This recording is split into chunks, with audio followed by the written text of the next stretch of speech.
Profesor Dr. Haryono Suyono menceritakan kunci sukses program KB di era Presiden Soeharto yang dapat menekan angka kelahiran di Indonesia. Kunci sukses tersebut disampaikan Prof. Haryono dalam acara pelantikan Paguyuban Juang Kencana di Jakarta. Amir Mahmud. Pak Amir Mahmud itu adalah yang menandatangani syarat suksesnya bupati, gubernur, dan wali kota.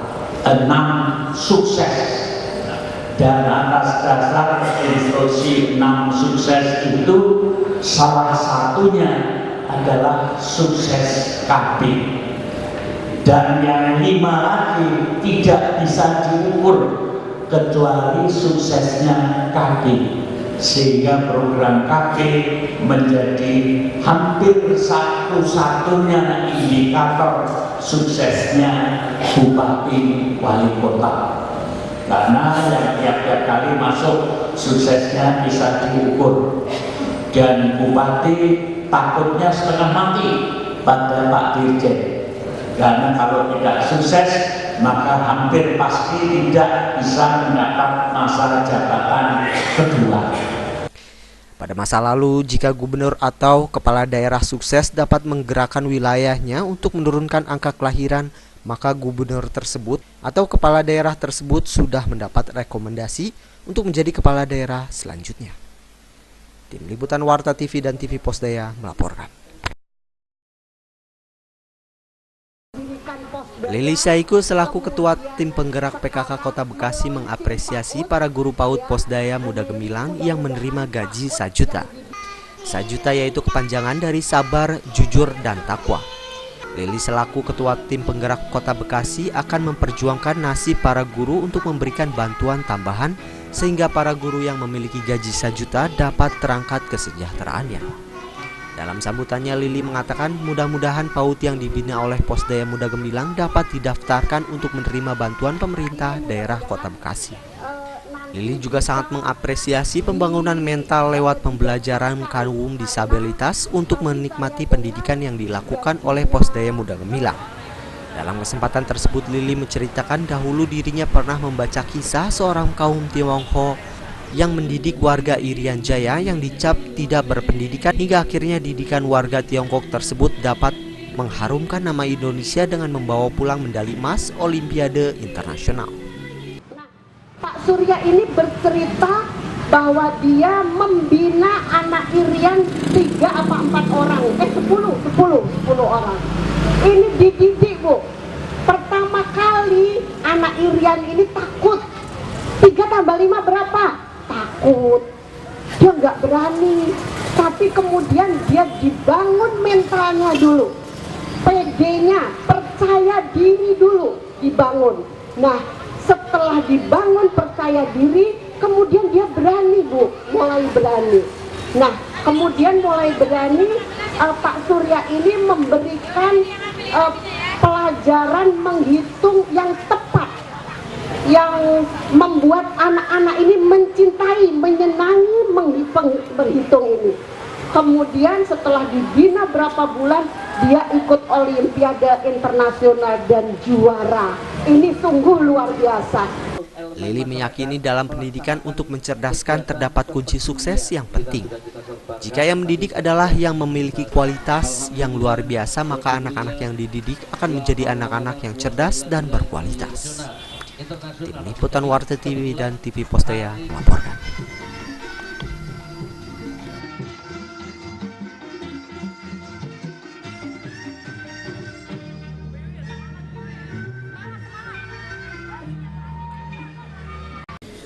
Menteri Komunikasi dan Informatika Rudi Antara mendukung penuh program Posdaya untuk dapat mempercepat pengentasan kemiskinan di Indonesia. Pernyataan tersebut disampaikan oleh Rudi saat menghadiri acara silaturahmi keluarga besar Kerukunan Pensiunan Pegawai Departemen Penerangan dan Kementerian Komunikasi dan Informatika di Gedung Kominfo, Jakarta. Indonesia nanti kadang-kadang kaget-kagetan kita buat modelnya secara bertahap, tapi pada akhirnya kita membuat. Nah, kalau lansia masa kini diarahkannya seperti apa juga, Pak? Ini kan? Karena biar bagaimanapun yang namanya pensiunan itu mempunyai yang tidak dimiliki oleh yang masih muda itu apa? Pengalaman, itu praktek di lapangan dan sebagainya. Mau dilibatkan para presiden di bidang Posdaya, tanggapan Pak Menteri seperti apa? Pada akhirnya akan begitu, tetapi kita coba dulu nanti di yang lingkungan keluarga dulu, di lingkungan Kominfo dulu, sambil modelnya nanti bagaimana diterapkan yang lebih luas. Tapi Pak intinya Lestari siap mendukung ya Pak ya? Iyalah, orang tadi saya duluan yang ngangkat. Ya. Mari. Rudi berharap agar pemberdayaan keluarga dapat memanfaatkan pengalaman para pensiunan bagi pembangunan Indonesia. Karena baginya ilmu yang dimiliki para pensiunan tidak dapat dibeli oleh generasi muda. Tim Liputan TV Posdaya melaporkan. Pentingnya penyebaran informasi yang tepat dirasakan perlu agar menghindari kesalahpahaman. Sebagai contoh kasus kesalahpahaman info baru-baru ini adalah penelitian dari YLKI yang menyebarkan isu pembalut mengandung klor yang berbahaya jika digunakan bagi kaum wanita. Padahal klor yang dimaksud adalah zat yang menyebabkan kanker jika dipanaskan dengan suhu di atas 500 derajat Celcius. Dengan informasi tersebut maka akan terjadi keguncangan di kalangan masyarakat. Untuk menghindari hal serupa, Kementerian Komunikasi dan Informasi akan menyiapkan sekurang-kurangnya 100 juru penerang untuk disebarkan di setiap kementerian yang ada di Indonesia agar kesalahpahaman tidak terjadi di masa yang akan mendatang. Pemerintah yang dilakukan adalah bagaimana merekrut namanya THP, tenaga humas pemerintah. Jadi setiap menteri, kita punya humas, masing-masing punya juru penerang di masing-masing kementerian, tapi kita coba rekrut dari talenta yang terbaik, apakah itu PNS, apakah itu dari swasta, siapapun asalkan itu terbaik, melalui proses seleksi yang ketat, bahasa Inggrisnya kemampuannya TOEFL-nya 500 dan lain sebagainya, direkrut kemudian dibiayai oleh Kominfo tapi ditempel di masing-masing menteri. Sehingga diharapkan terjadi alignment, terjadi katakanlah korsa ya, melalui juru THP ini, tenaga humas pemerintah ini di masing-masing menteri. Jadi sebelum menteri bicara, mereka bisa bicara satu sama lain, kira-kira jadi terjadi nggak lagi yang satu bicara A, satu bicara B untuk isu yang sama. Nah ini rencananya kami merekrut 100 orang dan kompensasinya juga karena ini talenta yang terbaik yang ada di Indonesia tidak lagi mengikuti aturan PNS. Tim Liputan TV Posdaya melaporkan. Profesor Dr. Haryono Siono mengajak anggota PWRI unit transmigrasi untuk ikut dalam hal pemberdayaan keluarga. Salah satu yang diminta Prof. Haryono adalah melakukan pemetaan keluarga dan permintaan tersebut disampaikan Prof. Haryono saat melantik pengurus anggota PWRI unit transmigrasi di Jakarta. Ini mengadakan pemetaan dari seluruh keluarga yang menjadi anggotanya. Keluarga dipetakan apakah dia miskin, apa tidak miskin, sehingga nanti yang miskin ini akan ditolong oleh keluarga yang sudah lebih baik. Sehingga pertama-tama diadakan pemetaan, dan pemetaan ini menjadi kekuatan untuk membangun secara gotong royong dalam lingkungan kelompok. Prof. Haryono mengatakan alangkah indahnya jika pegawai pensiunan yang tergabung dalam unit transmigrasi menjadi pelindung dari keluarga prasejahtera di desanya masing-masing. Tim Liputan Warta TV dan TV Posdaya melaporkan. Program keluarga berencana mengalami masa keemasan di era 1980-an hingga akhir 1990-an yang ditandai dengan sejumlah penghargaan internasional berkat keberhasilan dengan menekan laju pertumbuhan penduduk. Bahkan saat itu program KB dijadikan salah satu indikator keberhasilan kepala daerah. Suksesnya pembangunan para gubernur dan bupati wali kota dilihat dari keberhasilan pembangunan melalui program KB, yaitu Prasamya Karya Bidang KB. Dan atas dasar instruksi 6 sukses itu salah satunya adalah sukses KB. Dan yang 5 lagi tidak bisa diukur kecuali suksesnya KB.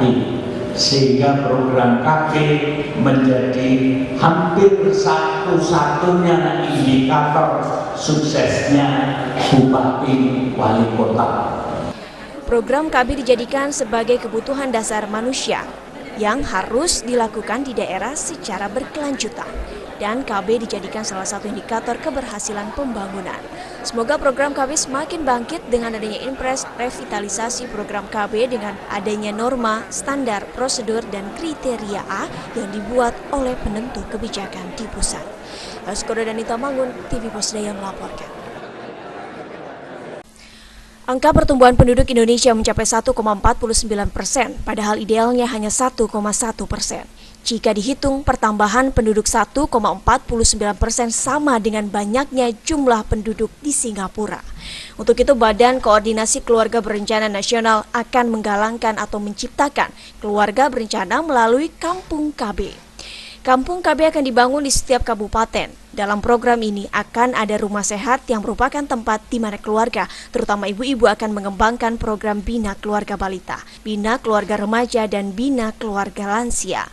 Pilot project akan dilakukan di suatu kampung di daerah miskin yang padat penduduk. Tetap punya kewenangan dalam hal pendayagunaan PRKB.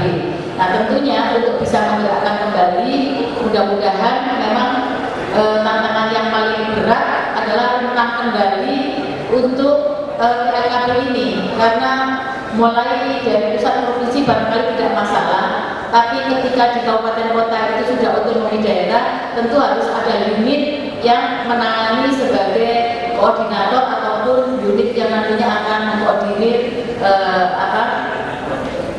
pelaksanaan dari pengelolaan program KKBBK. Kemarin kami baru mendiskusikan. Program ini merupakan revolusi mental dalam bentuk karakter manusia berbasis keluarga, sehingga diharapkan setiap keluarga secara optimal melaksanakan 8 fungsi keluarga. Target dari program ini adalah terciptanya keluarga sejahtera, kampanye membina anak, dan kampanye menjadi orang tua hebat pada 1000 kehidupan pertama. Baskoro dan Itamangun, TV Posdaya melaporkan.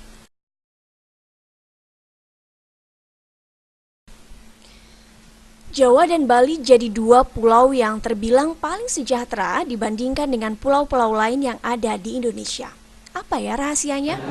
Kemajuan teknologi, sumber daya manusia yang berkualitas, atau pesona sumber daya alam?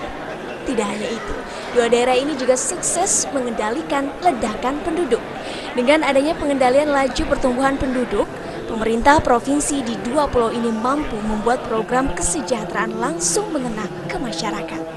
Menurut Ketua Umum PJK, Pristi Waluyo, kesuksesan program KB di Jawa dan Bali sangat terasa. Jika dulu program ini disampaikan dari rumah ke rumah, kini sudah merambah dan berkembang dari rumah makan ke rumah makan. Kabupaten Buan itu jadi kalau Jawa Barat, Jawa Tengah, Jawa Timur, hampir setiap kabupaten ada pusatnya dan anggotanya sebagai besar petugas lapangan yang sudah pensiun.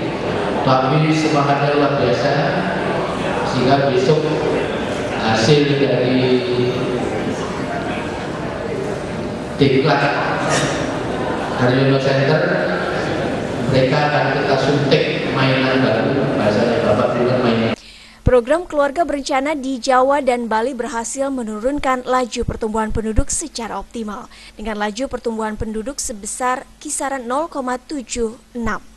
Laju pertumbuhan penduduk ini merupakan salah satu yang terendah di Indonesia. Keberhasilan ini tak lepas dari kerja keras PJK dan BKKBN yang mampu mengoptimalkan program-program KB serta didukung oleh informasi dan sosialisasi dari program kerja SKPD dan pemerintah kabupaten kota yang berada di wilayah Jawa dan Bali. Jika angka laju pertumbuhan penduduk ini dapat dipertahankan, maka bukan tidak mungkin Jawa dan Bali akan aman dari masalah ledakan penduduk. Kesejahteraan masyarakat dapat meningkat dan distribusi merata hingga ke pelosok. Baskoro dan Itamangun, TV Posdaya melaporkan.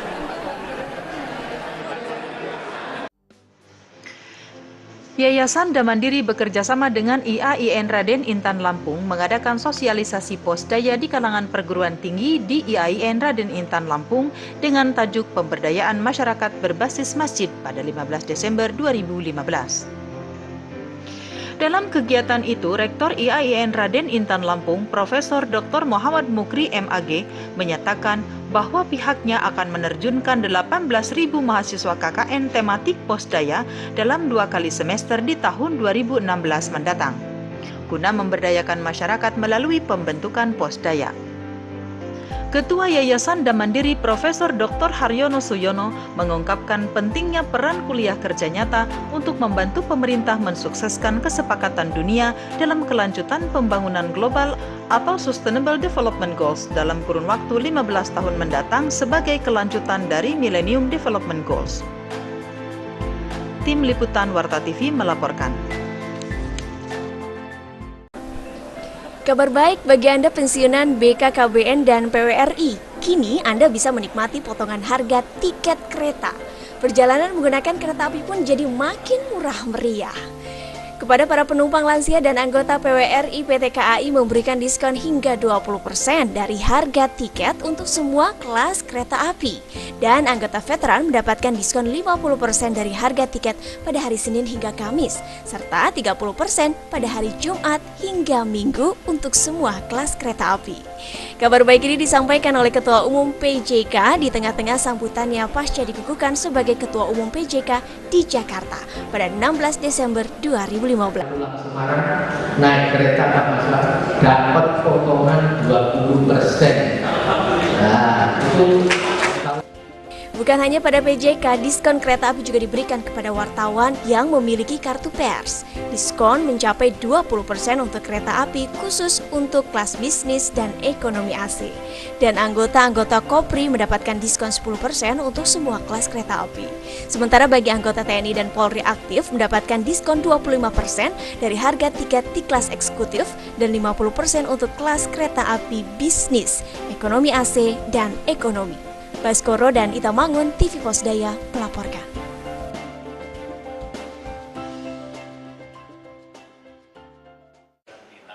Ketua Yayasan Damandiri Profesor Dr. Haryono Suyono meyakinkan kalangan perguruan tinggi dan SMK se-Madura bahwa program pemberdayaan masyarakat melalui Posdaya menjadi solusi peningkatan kesejahteraan. Karena itu ia mengajak peran serta Bank Jatim untuk terlibat dalam hal pembiayaan usaha ekonomi produktif yang dilakukan kelompok Posdaya. Saat ini khusus di Bangkalan, kredit Bank Jatim yang disalurkan masih terbatas 500 miliar. Diharapkan dengan tumbuhnya Posdaya yang dibina kalangan perguruan tinggi di Madura serta terlibatnya SMK se-Madura, dana pinjaman akan meningkat tajam. Ia memastikan kredit ini tanpa agunan karena ada binaan dari kalangan perguruan tinggi. Ya, ini nanti kalau memang ini nanti terrealisasi, ini UTM akan melakukan inkubator ya, sentral bisnis UMKM. Nah, ini kami akan support dari sisi dana. Selama ini telah terbukti banyak produk binaan mahasiswa KKN tematik Posdaya di Madura yang berkualitas, bahkan menjuarai lomba tata boga. Dengan kucuran kredit dari Bank Jatim, produk semacam ini akan makin berkualitas dan produksinya lancar. Tim Liputan Warta TV melaporkan.